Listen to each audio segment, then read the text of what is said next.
मैं तो फॉर्मूला दे रहा कि स्कीमां के चक्कर च ना पो।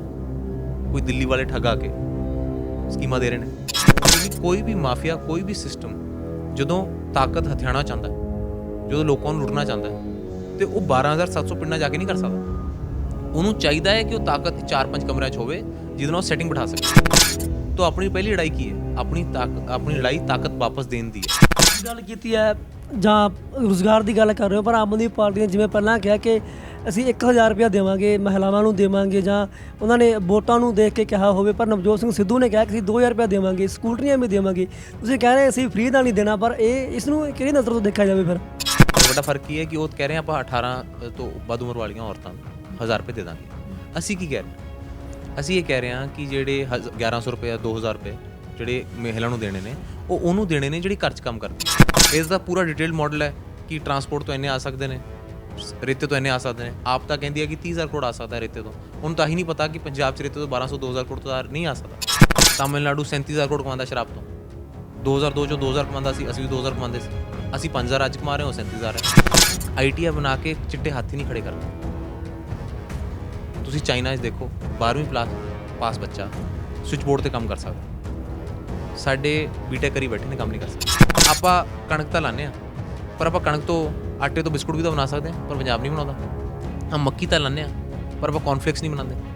ਮਾਡਲ ਦੀ ਗੱਲ ਕਰ ਰਹੇ ਹੋ, ਨੀਤੀ ਦੀ ਗੱਲ ਕਰ ਰਹੇ ਹੋ, ਜੋ ਪੰਜਾਬ ਦੇ ਵਿੱਚ ਖਿਲਾਰਾ ਪਿਛਲੇ 80 ਸਾਲ ਤੋਂ ਪਿਆ ਹੋਇਆ, ਉਹ ਕੀ ਇੰਨੀ ਛੇਤੀ ਸਾਰਾ ਖਿਲਾਰਾ ਲੁੱਟ ਆ ਜੂਗਾ? ਵੀ ਉਸ ਤੋਂ ਬਾਅਦ ਦੇ ਵਿੱਚ ਵੋਟਾਂ ਤੋਂ ਪਹਿਲਾਂ ਦੀਆਂ ਗੱਲਾਂ, ਉਸ ਤੋਂ ਬਾਅਦ ਦੇ ਵਿੱਚ ਸਮੇਂ ਸਿੰਘ ਮੈਨ ਨੇ ਬਾਹਰ ਜਾ ਵੜਨਾ ਹੈਗਾ, ਉਸ ਤੋਂ ਬਾਅਦ ਦੇ ਵਿੱਚ ਗੱਲਾਂ ਹੀ ਰਹਿ ਜਾਣੀਆਂ। ਖੇਡਾਂ ਤੇ ਸਿਆਸਤ ਦੇ ਵਿੱਚ ਬੜਾ ਫਰਕ ਹੈ ਮਾਨ ਸਾਹਿਬ। ਇੱਕ ਪਾਸੇ ਖੇਡਾਂ ਦੀ ਜੇਕਰ ਗੱਲ ਕਰ ਲਈ ਤਾਂ ਸਿਆਸਤ ਉਸ ਤੋਂ ਉਲਟ ਚੱਲਦੀ ਹੈ। ਸਤਿ ਸ਼੍ਰੀ ਅਕਾਲ ਜੀ, ਸਵਾਗਤ ਕਰਦੇ ਹਾਂ ਸਕਰੋਲ ਪੰਜਾਬ ਜ਼ਿੰਦਾਬਾਦ ਚੈਨਲ ਤੇ। ਮੈਂ ਸਿਮਰਜੀਤ ਸਧਾਣਾ। ਅਸੀਂ ਮੌਜੂਦ ਹਾਂ ਵਿਧਾਨ ਸਭਾ ਹਲਕਾ ਅਮਰਗੜ੍ਹ ਦੇ ਵਿੱਚ।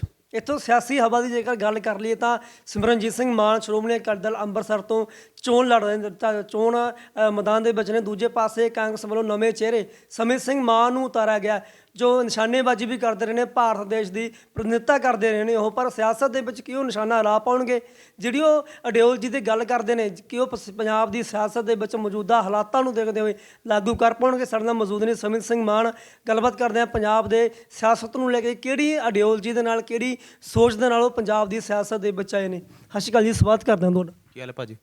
ਕਿਹੜੀ ਨਵੀਂ ਸੋਚ ਦੇ ਨਾਲ? ਗੱਲਾਂ ਤਾਂ ਬਾਕੀ ਪਾਰਟੀਆਂ ਵੀ ਕਰਦੀਆਂ ਨੇ, ਤੁਹਾਡੀ ਕਿਹੜੀ ਨਵੀਂ ਆਈਡੀਓਲੋਜੀ ਆ, ਕਿਹੜੀ ਨਵੀਂ ਸੋਚ ਦੇ ਨਾਲ ਸਿਆਸਤ ਦੀ ਪਾਰੀ ਖੇਡਣ ਜਾ ਰਹੇ ਹੋ?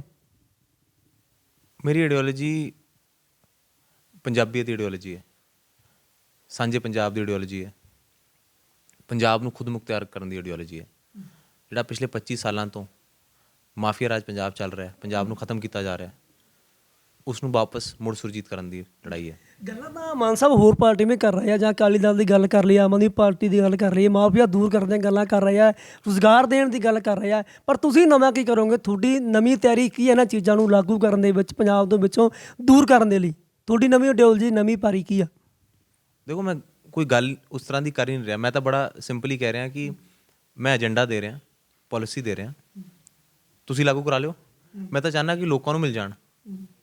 ਜਿਵੇਂ ਉਹ ਭਗਤ ਸਿੰਘ ਜੀ ਨੇ ਬੰਬ ਸਿੱਟਿਆ ਸੀਗਾ ਅਸੈਂਬਲੀ 'ਚ ਕੰਨ ਖੋਲ੍ਹਣ ਵਾਸਤੇ, ਵਿੱਚ ਕੁਛ ਸੀਗਾ ਨਹੀਂ, ਬਸ ਕੰਨ ਖੋਲ੍ਹਣ ਵਾਸਤੇ ਅੰਗਰੇਜ਼ਾਂ ਦੇ ਬੰਬ ਸਿੱਟਿਆ ਸੀਗਾ। ਬਾਅਦ 'ਚ ਕੋਰਟ ਰੂਮ ਜਾ ਕੇ ਉਹਨਾਂ ਨੇ ਇੱਕ ਬਣਾਉਣ ਦਾ ਫਾਰਮੂਲਾ ਦੱਸਤਾ। ਮੈਂ ਤਾਂ ਫਾਰਮੂਲਾ ਦੇ ਰਿਹਾ ਕਿ ਸਕੀਮਾਂ ਦੇ ਚੱਕਰ 'ਚ ਨਾ ਪਓ। ਕੋਈ ਦਿੱਲੀ ਵਾਲੇ ਠੱਗ ਆ ਕੇ ਸਕੀਮਾਂ ਦੇ ਰਹੇ ਨੇ, ਕੋਈ ਗੁਜਰਾਤ ਮਾਡਲ ਬਣਾਉਣ ਦੀ ਕੋਸ਼ਿਸ਼ ਕਰ ਰਿਹਾ। ਮੈਂ ਪੰਜਾਬ ਮਾਡਲ ਦੀ ਗੱਲ ਕਰਦਾ, ਮੈਂ ਅਮਰਗੜ੍ਹ ਮਾਡਲ ਦੀ ਗੱਲ ਕਰਦਾ, ਅਤੇ ਉਸ ਨੂੰ ਬਣਾਉਣ ਦਾ ਤਰੀਕਾ ਦੇ ਰਿਹਾ। ਕਿਸੇ ਹੋਰ ਤੋਂ ਕਰਾ ਲਓ। ਲੜਾਈ ਤਾਂ ਪੰਜਾਬ ਨੂੰ ਖੜਾ ਕਰਨ ਦੀ ਹੈ, ਮੇਰੇ ਤੇਰੇ ਦੀ ਲੜਾਈ ਨਹੀਂ ਹੈਗੀ। ਮੇਰੇ ਦੀ ਤਾਂ ਗੱਲ ਹੀ ਨਹੀਂ। ਪੰਜਾਬ ਮਾਡਲ ਤਾਂ ਬਾਬੇ ਨਾਨਕ ਦੇ 13-13 ਤੋਂ ਬਣਿਆ, 13-13 ਤੋਲਣ ਦੀ ਗੱਲ ਹੈ। ਲੋਕਾਂ ਦੀ ਤਾਕਤ ਲੋਕਾਂ ਨੂੰ ਵਾਪਸ ਦੇਣ ਦੀ ਗੱਲ ਹੈ। ਫਰਕ ਕੀ ਹੈ? ਫਰਕ ਇਹ ਹੈ ਕਿ ਉਹ ਸਕੀਮਾਂ ਲੈ ਕੇ ਆਉਂਦੇ ਨੇ ਜਿਸ ਨਾਲ ਇਸ ਵੋਟ ਨੂੰ ਉਹ ਮਿਲ ਜੂ, ਉਸ ਵੋਟਰ ਨੂੰ ਉਹ ਮਿਲ ਜੂ ਅਤੇ ਸਾਨੂੰ ਵੋਟ ਪੈ ਜੂ। ਮੈਂ ਆਪਣੀ ਗੱਲ ਦੀ ਸ਼ੁਰੂਆਤ ਇਸ ਗੱਲ ਤੋਂ ਕਰਦਾ ਕਿ ਜਿਹੜਾ ਪੰਜਾਬ ਨੂੰ ਚਲਾਉਣ ਦਾ ਸਿਸਟਮ ਹੈ, ਢਾਂਚਾ ਹੈ, ਉਸ ਨੂੰ ਬਦਲਿਆ ਜਾਵੇ। 127 ਪਿੰਡਾਂ 'ਚ ਉਹਦੀ ਤਾਕਤ ਵਾਪਸ ਆਵੇ। ਹਰ ਫੈਸਲਾ ਪੰਚਾਇਤ ਸੈਕਟਰੀ ਥਰੂ ਨਾ ਹੋਵੇ, ਚੁਣੇ ਹੋਏ ਪੰਚ ਸਰਪੰਚ ਲੈ ਸਕਣ। ਵਾਰਡਾਂ ਦੇ ਕਾਉਂਸਲਰ ਲੋਕਾਂ ਨਾਲ ਗੱਲ ਕਰਕੇ ਉੱਥੇ ਦੇ ਫੈਸਲੇ ਲੈ ਪਾਉਣ। ਗੱਲ ਕੀ ਹੁੰਦੀ ਹੈ? ਇਲੈਕਸ਼ਨ ਖਤਮ ਹੁੰਦੀ ਹੈ ਅਤੇ ਇੱਕ ਕਮਰੇ ਦੇ ਅੰਦਰ ਸਾਰੀ ਅਸੈਂਬਲੀ ਦੀ ਤਾਕਤ ਰੱਖੀ ਜਾਂਦੀ ਹੈ, ਅਤੇ 12,700 ਪਿੰਡਾਂ ਦੀ ਤਾਕਤ 4-5 ਕਮਰਿਆਂ 'ਚ ਨਿਕਲ ਪਈ ਰਹਿੰਦੀ ਹੈ। ਉਹਨੂੰ ਵਾਪਸ ਦਿੱਤੀ ਜਾਵੇ। ਕਿਉਂਕਿ ਕੋਈ ਵੀ ਮਾਫੀਆ, ਕੋਈ ਵੀ ਸਿਸਟਮ ਜਦੋਂ ਤਾਕਤ ਹਥਿਆਣਾ ਚਾਹੁੰਦਾ ਹੈ, ਜਦੋਂ ਲੋਕਾਂ ਨੂੰ ਲੁੱਟਣਾ ਚਾਹੁੰਦਾ ਹੈ, ਤੇ ਉਹ 12,700 ਪਿੰਡਾਂ ਜਾ ਕੇ ਨਹੀਂ ਕਰ ਸਕਦਾ। ਉਹਨੂੰ ਚਾਹੀਦਾ ਹੈ ਕਿ ਉਹ ਤਾਕਤ 4-5 ਕਮਰਿਆਂ 'ਚ ਹੋਵੇ ਜਿਹਦੇ ਨਾਲ ਉਹ ਸੈਟਿੰਗ ਬਿਠਾ ਸਕੇ।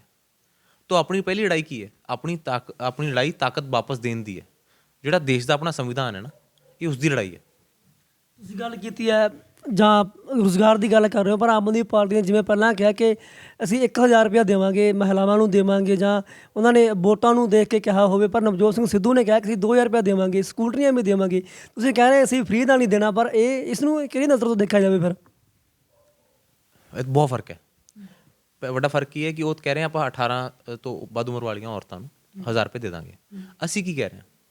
ਅਸੀਂ ਇਹ ਕਹਿ ਰਹੇ ਹਾਂ ਕਿ ਜਿਹੜੇ 1,100 ਰੁਪਏ, 2,000 ਰੁਪਏ ਜਿਹੜੇ ਮਹਿਲਾ ਨੂੰ ਦੇਣੇ ਨੇ, ਉਹ ਉਹਨੂੰ ਦੇਣੇ ਨੇ ਜਿਹੜੀ ਘਰ 'ਚ ਕੰਮ ਕਰਦੀ ਹੈ। ਪਹਿਲੀ ਗੱਲ ਤਾਂ ਉਸਦੇ ਕੰਮ ਨਹੀਂ ਦੇਖਿਆ ਜਾਂਦਾ। ਉਹਦੀ ਜ਼ਿੰਦਗੀ 'ਚ ਐਤਵਾਰ ਤਾਂ ਹੁੰਦਾ, ਪਰ ਆਰਾਮ ਨਹੀਂ ਹੁੰਦਾ।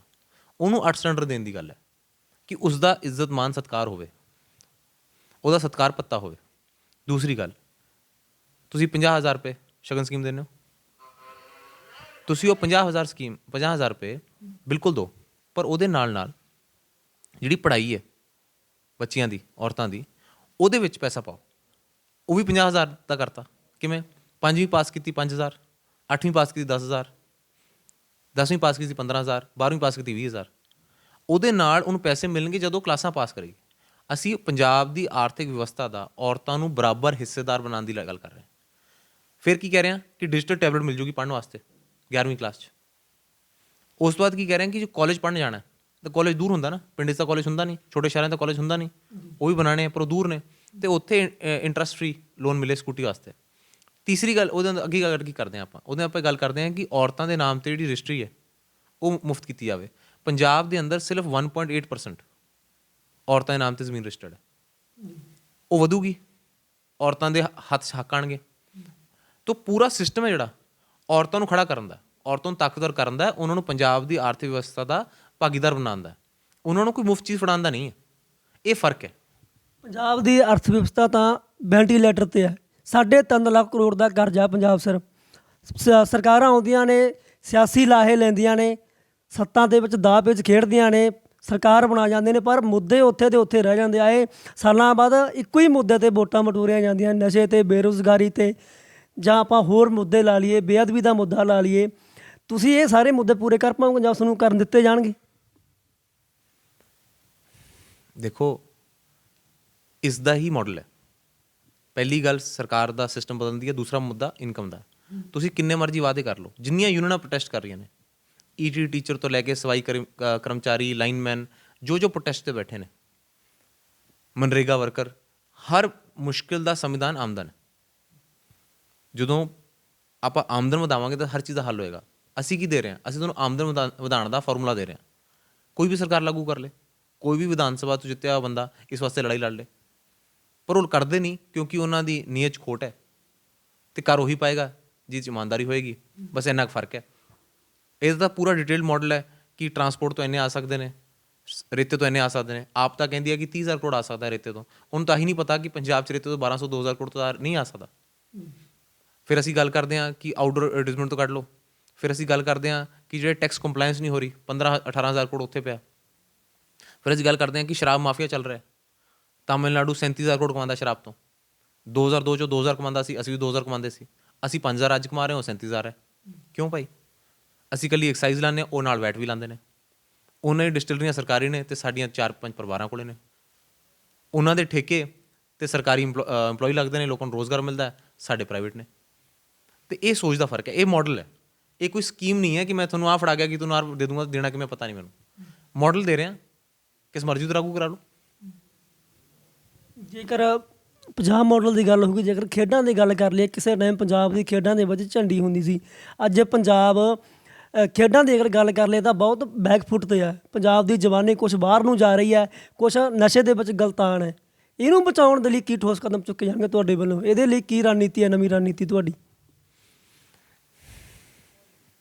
ਦੇਖੋ, ਸਭ ਤੋਂ ਵੱਡੀ ਗੱਲ ਹੈ ਓਪਰਚੁਨਿਟੀ ਦੀ, ਮੌਕੇ ਦੀ, ਅਵਸਰ ਦੀ। ਦੂਸਰੀ ਗੱਲ ਹੈ ਪੜ੍ਹਾਈ ਦੀ। ਦੂਸਰੀ ਗੱਲ ਹੈ ਸਕਿੱਲ ਦੀ, ਹੁਨਰ ਸਿਖਾਉਣ ਦੀ। ITI ਬਣਾ ਕੇ ਚਿੱਟੇ ਹੱਥ ਹੀ ਨਹੀਂ ਖੜੇ ਕਰਨੇ। ਤੁਸੀਂ ਚਾਈਨਾ 'ਚ ਦੇਖੋ 12ਵੀਂ ਪਾਸ ਬੱਚਾ ਸਵਿਚ ਬੋਰਡ ਤੇ ਕੰਮ ਕਰ ਸਕਦਾ, ਸਾਡੇ ਬੀਟੈਕ ਕਰੀ ਬੈਠੇ ਨੇ ਕੰਮ ਨਹੀਂ ਕਰ ਸਕਦੇ। ਇਹਦਾ ਮਤਲਬ ਡਿਗਰੀਆਂ ਹੈ ਪਰ ਰੋਜ਼ਗਾਰ ਨਹੀਂ ਹੈ। ਉਹ ਚੀਜ਼ ਨਹੀਂ ਸਿਖਾਈ ਜਾ ਰਹੀ ਜਿਹੜੀ ਉੱਥੇ ਲਾਗੂ ਹੋਣੀ ਹੈ। ਤੁਸੀਂ ਪੰਜਾਬ ਨੂੰ ਅਲੱਗ-ਅਲੱਗ ਇੰਡਸਟਰੀਅਲ ਜ਼ੋਨਾਂ 'ਚ ਵੰਡ ਲਓ। ਲੁਧਿਆਣੇ ਵਿੱਚ ਆਟੋਮੋਬਾਈਲ ਹੈ, ਇਲੈਕਟ੍ਰਿਕ ਵਾਹੀਕਲ ਬਣ ਸਕਦੇ ਨੇ। ਤੁਸੀਂ ਅੰਮ੍ਰਿਤਸਰ ਚਲੇ ਜਾਓ, ਹਾਊਜ਼ਰੀ ਬਣਾ ਲਓ। ਤੁਸੀਂ ਜਲੰਧਰ ਚਲੇ ਜਾਓ, ਸਪੋਰਟਸ ਗੁੱਡ ਕਰ ਲਓ। ਤੁਸੀਂ ਬਟਾਲੇ ਚਲੇ ਜਾਓ, ਫਾਊਂਡਰੀ ਕਰ ਲਓ। ਤੁਸੀਂ ਮੋਹਾਲੀ ਚਲੇ ਜਾਓ, IT ਹੱਬ ਬਣ ਸਕਦਾ। ਕਿ ਤੁਸੀਂ ਉਸ ਏਰੀਏ 'ਚ ਕਲਸਟਰ ਬਣਾ ਕੇ ਉੱਥੇ ਉਸ ਤਰ੍ਹਾਂ ਦੇ ਕਾਲਜ ਖੋਲ੍ਹੋ, ਉਸ ਤਰ੍ਹਾਂ ਦੀ ਸਕਿੱਲ ਦਿਓ, ਇੰਡਸਟਰੀ ਨਾਲ ਐਜੂਕੇਸ਼ਨ ਨੂੰ ਲਿੰਕ ਕਰੋ ਕਿ ਜਿਹੜਾ 200 ਤੋਂ ਜ਼ਿਆਦਾ ਬੰਦੇ ਕਿਸੇ ਇੰਡਸਟਰੀਅਲ ਰੱਖ ਕੇ ਬੈਠਾ ਹੈ, ਉਹ ਬਾਹਰ ਦੇ ਬੰਦੇ ਨੂੰ ਵੀ ਟ੍ਰੇਨਿੰਗ ਦੇਗਾ ਕੁਝ ਦਿਨਾਂ ਵਾਸਤੇ, ਕਿ ਉੱਥੇ ਉਸ ਤਰ੍ਹਾਂ ਦਾ ਛੋਟਾ ਵਪਾਰ ਵੀ ਖੁੱਲ੍ਹੇ। ਜਦੋਂ ਤੁਸੀਂ ਉਸ ਤਰ੍ਹਾਂ, ਤੁਸੀਂ ਪੰਜਾਬ ਦੇ ਅੰਦਰ ਕਿੰਨੇ ਡਿਸਟ੍ਰਿਕਟ ਨੇ ਜਿੱਥੇ ਕਿਸਾਨੀ ਮੂਹਰੇ ਹੈ, ਉਹਨਾਂ ਡਿਸਟ੍ਰਿਕਾਂ 'ਚ ਆਪਾਂ ਕਣਕ ਤਾਂ ਲਾਉਂਦੇ ਹਾਂ, ਪਰ ਆਪਾਂ ਕਣਕ ਤੋਂ ਆਟੇ ਤੋਂ ਬਿਸਕੁਟ ਵੀ ਤਾਂ ਬਣਾ ਸਕਦੇ ਹਾਂ, ਪਰ ਪੰਜਾਬ ਨਹੀਂ ਬਣਾਉਂਦਾ। ਹਾਂ, ਮੱਕੀ ਤਾਂ ਲਾਉਂਦੇ ਹਾਂ, ਪਰ ਆਪਾਂ ਕੌਰਨਫਲੇਕਸ ਨਹੀਂ ਬਣਾਉਂਦੇ। ਚੌਲਾਂ ਦੇ ਵਿੱਚੋਂ ਕਿੰਨੀ ਚੀਜ਼ਾਂ ਨਿਕਲਦੀਆਂ, ਆਪਾਂ ਉਹ ਨਹੀਂ ਕਰਦੇ। ਆਪਾਂ ਦਾਲ ਨਹੀਂ ਲਾਉਂਦੇ, ਆਪਾਂ ਸਬਜ਼ੀਆਂ ਅਤੇ ਫਰੂਟਾਂ ਦੀ ਸਟੋਰੇਜ ਨਹੀਂ ਕਰਦੇ। ਖੇਤੀ ਵਿੱਚੋਂ ਹੀ ਕਿੰਨਾ ਕੁਛ ਨਿਕਲ ਸਕਦਾ, ਉਹ 'ਚ ਹੀ ਕਿੰਨਾ ਰੋਜ਼ਗਾਰ ਹੈ। ਤੁਸੀਂ ਉਹਦਾ ਕਲਸਟਰ ਵੀ ਬਣਾ ਸਕਦੇ ਹੋ ਕਿ ਇਸ ਏਰੀਆ 'ਚ ਇਸ ਤਰ੍ਹਾਂ ਦੀ ਖੇਤੀ ਹੁੰਦੀ ਹੈ, ਇਹਦੇ ਕੋਆਪਰੇਟਿਵ ਬਣਾਏ ਜਾਣ। ਕਿਸਾਨਾਂ ਦੇ ਹੱਥ ਇਕੱਲਾ ਉਗਾਉਣ ਦਾ ਨਹੀਂ, ਉਹਨੂੰ ਵੇਚਣ ਦਾ, ਉਹਨੂੰ ਸੰਭਾਲ ਕੇ ਰੱਖਣ ਦਾ, ਉਹਦਾ ਵਪਾਰ ਕਰਨ ਦਾ ਵੀ ਅਧਿਕਾਰ ਹੋਵੇ। ਉਹਦੇ ਵਾਸਤੇ ਤੁਸੀਂ ਪੰਜਾਬ ਦਾ ਕੋਆਪਰੇਟਿਵ ਕਾਨੂੰਨ ਬਦਲ ਸਕਦੇ ਹੋ। ਕਿਉਂਕਿ ਪੰਜਾਬ ਦਾ ਕੋਆਪਰੇਟਿਵ ਕਾਨੂੰਨ ਕੀ ਕਰਦਾ ਹੈ, ਸਾਰੀ ਤਾਕਤ ਅਫਸਰਾਂ ਨੂੰ ਦੇ ਦਿੰਦਾ। ਅਫਸਰ ਹੀ ਲਾਉਂਦੇ ਨੇ, ਅਫਸਰ ਹੀ ਉਤਾਰਦੇ ਨੇ। ਆਪਣੀ ਲੜਾਈ ਕੀ ਹੈ?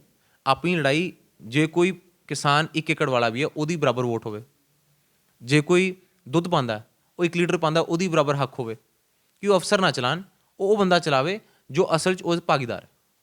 ਤੁਸੀਂ ਇਹ ਸਭ ਚੀਜ਼ਾਂ ਕਰੋਗੇ, ਤੁਸੀਂ ਕਿਸਾਨੀ ਨੂੰ ਖੜਾ ਕਰ ਦੋਗੇ, ਤੁਸੀਂ ਕਲਸਟਰ ਨੂੰ ਖੜਾ ਕਰ ਦੋਗੇ, ਤੁਸੀਂ ਰੋਜ਼ਗਾਰ ਦਾ ਮਸਲਾ ਹੱਲ ਕਰ ਦੋਗੇ। ਇਹ ਕੋਈ ਇਹ ਸਕੀਮ ਨਹੀਂ ਹੈ ਕਿ ਘਰ ਘਰ ਰੋਜ਼ਗਾਰ ਦੇਵਾਂਗੇ, ਜਾਂ ਕੇਜਰੀਵਾਲ ਸਾਹਿਬ ਕਹਿੰਦੇ ਨੇ ਕਿ ਪਰਚੀਆਂ ਸੰਭਾਲ ਕੇ ਰੱਖ ਲੈਣਾ, ਮੈਂ ਦੇ ਦਾਂਗਾ। ਤੁਸੀਂ ਦੱਸੋ ਸਹੀ, ਘਰ ਘਰ ਮਤਲਬ 61 ਲੱਖ ਘਰ ਪੰਜਾਬ 'ਚ, 61 ਲੱਖ ਬੰਦੇ ਨੂੰ ਕਿੱਥੇ ਰੋਜ਼ਗਾਰ ਦੇਣਾ ਭਾਈ? ਕਿੱਥੇ, ਕਿਹੜਾ ਦਫ਼ਤਰ ਖੋਲ੍ਹਣਾ, ਕਿੱਥੇ ਬਿਠਾਉਣਾ? ਇਸ ਕਰਕੇ ਜਿਹੜਾ ਏਜੰਡਾ ਦੇ ਰਹੇ ਹਾਂ, ਜਿਹੜੀ ਪਾਲਿਸੀ ਦੇ ਰਹੇ ਹਾਂ, ਜਿਹੜੀ ਨੀਤੀ ਦੇ ਰਹੇ ਹਾਂ, ਇਹਨੂੰ ਕੋਈ ਵੀ ਲਾਗੂ ਕਰ ਲੇ, ਇਸ ਨਾਲ ਕੀਤਾ ਜਾ ਸਕਦਾ। ਮਾਡਲ ਦੀ ਗੱਲ ਕਰ ਰਹੇ ਹੋ, ਨੀਤੀ ਦੀ ਗੱਲ ਕਰ ਰਹੇ ਹੋ। ਜੋ ਪੰਜਾਬ ਦੇ ਵਿੱਚ ਖਿਲਾਰਾ ਪਿਛਲੇ 80 ਸਾਲ ਤੋਂ ਪਿਆ ਹੋਇਆ, ਉਹ ਕੀ ਇੰਨੀ ਛੇਤੀ ਸਾਰਾ ਖਿਲਾਰਾ ਲੋਟ ਆ ਜਾਊਗਾ? ਤੁਹਾਨੂੰ ਪਤਾ ਹੋਏਗਾ, ਸਿੱਧੂ ਸਾਹਿਬ ਨੇ ਵੀ ਆ ਸਟੇਜ ਤੋਂ ਕਿਹਾ ਕਿ ਮੈਂ ਇਲੈਕਸ਼ਨ ਲੜਨਾ ਨਹੀਂ ਚਾਹੁੰਦਾ ਸੀ। ਉਹਨਾਂ ਨੇ ਕਿਹਾ ਕਿ ਸਾਰੀ ਪਾਰਟੀ ਮਿਲ ਕੇ ਮੈਨੂੰ ਕਹਿ ਰਹੀ ਇਲੈਕਸ਼ਨ ਲੜੋ। ਉਹ ਕਹਿੰਦੇ ਮੈਂ ਬੜੇ ਮੁਸ਼ਕਿਲ ਨਾਲ ਕਾਬੂ ਆਇਆ ਹੈ। ਕਿਉਂ ਆਇਆ ਕਾਬੂ? ਕਿਉਂਕਿ ਮੈਂ ਇੰਨੀ ਦੇਰ ਕੰਮ ਕਰਕੇ, ਪੜ੍ਹ ਕੇ, ਲਿਖ ਕੇ, ਸਮਝ ਗਿਆ ਕਿ ਲੋਕਾਂ ਦੀ ਤਾਕਤ ਲੋਕਾਂ ਨੂੰ ਵਾਪਸ ਦੇ ਤੋਂ ਬਿਨਾਂ ਕੋਈ ਹੱਲ ਨਹੀਂ ਹੈ। ਇਹ ਸਭ ਕੁਝ ਬਣਾ ਕੇ ਪਿਆਰੂਗਾ ਤਾਂ ਕਿਸੇ ਨੇ ਕਰਨਾ ਨਹੀਂ ਹੈ। ਇਹ ਤਾਂ ਆਪ ਹੀ ਚੱਕਣਾ ਪੈਣਾ। ਇਹ ਭਾਰ ਆਪਣੇ ਮੁੱਢ 'ਤੇ ਚੱਕ ਕੇ ਹੀ ਕੀਤਾ ਜਾ ਸਕਦਾ ਹੈ। ਵਿਰੋਧੀ ਤਾਂ ਇਹ ਗੱਲ ਕਹਿ ਰਹੇ ਕਿ ਸੁਮਿਤ ਸਿੰਘ ਮਾਨ ਨੇ ਬਾਹਰ ਉੱਠ ਜਾਣਾ, ਇਹ ਗੱਲਾਂ ਹੀ ਰਹਿ ਜਾਣੀਆਂ। ਬਾਹਰ ਕਿੱਧਰ ਨੂੰ ਭਾਜੀ? ਵੀ ਉਸ ਤੋਂ ਬਾਅਦ ਦੇ ਵਿੱਚ ਵੋਟਾਂ ਤੋਂ ਪਹਿਲਾਂ ਦੀਆਂ ਗੱਲਾਂ, ਉਸ ਤੋਂ ਬਾਅਦ ਦੇ ਵਿੱਚ ਸੁਮਿਤ ਸਿੰਘ ਮਾਨ ਨੇ ਬਾਹਰ ਜਾ ਵੜਨਾ ਗਾ, ਉਸ ਤੋਂ ਬਾਅਦ ਦੇ ਵਿੱਚ ਗੱਲਾਂ ਹੀ ਰਹਿ ਜਾਣੀਆਂ। ਇਹ ਗੱਲ ਤਾਂ ਨਹੀਂ ਹੋਊਗੀ ਭਾਜੀ? ਮੇਰੇ ਫਾਦਰ ਸਾਹਿਬ ਇੱਥੇ ਮਾਨ ਵਾਲਾ ਪਿੰਡ ਹੈ ਸਾਡਾ, ਅੱਧੇ ਘੰਟੇ ਦਾ ਦੂਰੀ ਹੈ। ਮੇਰੇ ਫਾਦਰ ਸਾਹਿਬ ਇੱਥੋਂ 10 ਸਾਲ MLA ਰਹੇ ਨੇ। 1992 2007 ਉਹਨਾਂ ਨੇ ਸਿਆਸਤ ਕੀਤੀ ਅਮਰਗੜ੍ਹ 'ਚ।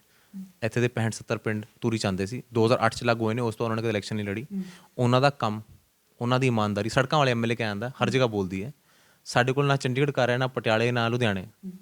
ਸਾਡੇ ਕੋਲ ਮੇਰੇ ਦਾਦਾ ਜੀ ਦਾ ਮਾਨ ਵਾਲੇ ਪਿੰਡ ਇੱਕ ਮਕਾਨ ਹੈ, ਉੱਥੇ ਮੇਰੇ ਫਾਦਰ ਸਾਹਿਬ ਰਹਿੰਦੇ ਨੇ। 10 ਸਾਲ MLA ਰਹਿਣ ਤੋਂ ਬਾਅਦ ਵੀ ਉਹ ਖੇਤੀ ਕਰ ਰਹੇ ਨੇ, ਪਿੰਡ 'ਚ ਹੀ ਰਹਿੰਦੇ ਨੇ। ਮੈਂ ਕਿੱਥੇ ਚਲਾ ਜਾਊਂ ਭਾਜੀ? ਮੈਂ ਤਾਂ ਆਕਸਫੋਰਡ ਤੋਂ ਪੜ੍ਹ ਕੇ ਇੱਥੇ ਵਾਪਸ ਆ ਗਿਆ। ਮੈਂ ਤਾਂ 40 ਦੇਸ਼ਾਂ 'ਚ ਦੇਸ਼ ਦਾ ਤਿਰੰਗਾ ਲਹਿਰਾ ਕੇ ਇੱਥੇ ਵਾਪਸ ਆ ਗਿਆ। ਖੇਡਾਂ ਤੇ ਸਿਆਸਤ ਦੇ ਵਿੱਚ ਬੜਾ ਫਰਕ ਆ ਮਾਨ ਸਾਹਿਬ। ਇੱਕ ਪਾਸੇ ਖੇਡਾਂ ਦੀ ਜੇਕਰ ਗੱਲ ਕਰ ਲਈਏ ਤਾਂ ਸਿਆਸਤ ਉਸ ਤੋਂ ਉਲਟ ਚੱਲਦੀ ਹੈ। ਖੇਡਾਂ ਵਿੱਚ ਵੀ ਸਿਆਸਤ ਹੈ, ਅਤੇ ਸਿਆਸਤ ਵਿੱਚ ਵੀ ਇੱਕ ਖਿਡਾਰੀ ਬਹੁਤ ਕੁਝ ਸਿੱਖ ਸਕਦਾ ਅਤੇ ਆਪਣੀ ਖੇਡਾਂ ਤੋਂ ਸਿੱਖੀਆਂ ਬੜੀਆਂ ਚੀਜ਼ਾਂ ਲੈ ਕੇ ਆ ਸਕਦਾ। ਖੇਡਾਂ ਨੂੰ ਲੈ ਕੇ ਕੀ ਨਵੀਂ ਰਣਨੀਤੀ ਕਰੋਗੇ? ਪੰਜਾਬ ਦੇ ਵਿੱਚ ਖੇਡਾਂ ਦਾ ਬੁਰਾ ਹਾਲ ਹੈ, ਉਹਦੇ ਲਈ ਕੀ ਉਚੇਚੇ ਕਦਮ ਚੁੱਕੇ ਜਾਣਗੇ?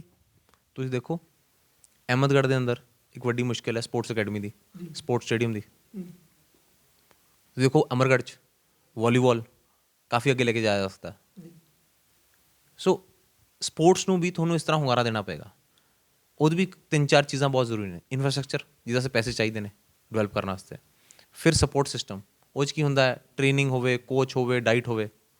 ਉਸ ਤੋਂ ਅੱਗੇ ਅਫਸਰ, ਕਿ ਤੁਹਾਨੂੰ ਸਹੀ ਉਮਰ ਤੇ ਫੜ ਕੇ, ਕਿ ਤੁਹਾਨੂੰ ਸਹੀ ਉਮਰ ਸਹੀ ਰਸਾ ਦਿਖਾ ਕੇ ਅੱਗੇ ਤੁਹਾਨੂੰ ਸਹੀ ਕੰਪੀਟੀਸ਼ਨ ਖੇਲਣ ਦਾ ਮੌਕਾ ਦੇ ਰਹੇ ਕਿ ਨਹੀਂ ਦੇ ਰਹੇ। ਇਹ ਲੜਾਈ ਹੈ ਭਾਜੀ। ਲਾਸਟ ਸਵਾਲ ਆ ਮਾਨ ਸਾਹਿਬ, ਕੀ ਤੁਸੀਂ ਗੱਲਾਂ ਕਰ ਰਹੇ ਹੋ ਕਿ ਇਦਾਂ ਕਰਾਂਗੇ ਜਾਂ ਨਵਾਂ ਮਾਡਲ ਲੈ ਕੇ ਆਵਾਂਗੇ, ਕਿ ਜਦ ਕਾਂਗਰਸ ਸਰਕਾਰ ਦੇ ਵਿੱਚ ਖਿਲਾਰਾ ਪਿਆ ਹੋਇਆ ਕਿ ਇਹ ਸਾਰਾ ਕੁਝ ਹੁਣ ਦੇ ਦੇਣਗੇ? ਮੈਂ ਤਾਂ ਬੜਾ ਸਿੱਧਾ ਹਾਂ ਇਸ ਕੰਮ ਨੂੰ ਲੈ ਕੇ। ਇਹ ਸਾਰਾ ਕੁਝ ਤਾਂ ਪੰਜਾਬ ਵਾਸਤੇ ਕੀਤਾ, ਲੋਕਾਂ ਨੂੰ ਦੱਸਤਾ। ਲੋਕ ਆਪਣੇ ਐਮਐਲਏ ਨੂੰ ਫੜ ਲੈਣ, ਮੰਤਰੀ ਨੂੰ ਫੜ ਲੈਣ, ਉਹ ਤੋਂ ਕਰਾ ਲੈਣ, ਕੋਈ ਮਰਜ਼ੀ ਕਰ ਲੈ। ਆਪਣਾ ਥੋੜੀ ਹੈ ਕਿ ਮੈਂ ਕਰਾਂ।